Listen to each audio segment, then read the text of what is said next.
NT Ramarao గారు Telugu Desam party పెట్టినప్పుడున్న Andhra Pradesh CM ఎవరు? అప్పుడున్న సీఎం నేదురుమిల్లి జనార్దన్ రెడ్డి, మరి చెన్నారెడ్డి, కోట్ల విజయభాస్కర్ రెడ్డి, పివి నరసింహారావు. ఆన్సర్ వచ్చి కోట్ల విజయభాస్కర్ రెడ్డి గారు. ఎన్టీ రామారావు గారు ఉన్నప్పుడు వారు సీఎంగా పనిచేస్తున్నారు. ఎన్టీ రామారావు గారు టీడీపీ పార్టీ పెట్టారు.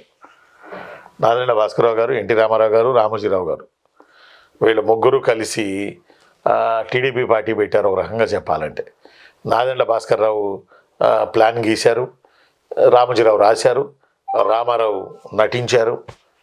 ఫలితంగా టీడీపీ పార్టీ 1982లో యాక్చువల్లీ 1982లో టీడీపీ పార్టీ నెల్లూరు కేంద్రంగా యాక్చువల్లీ ఏర్పడింది.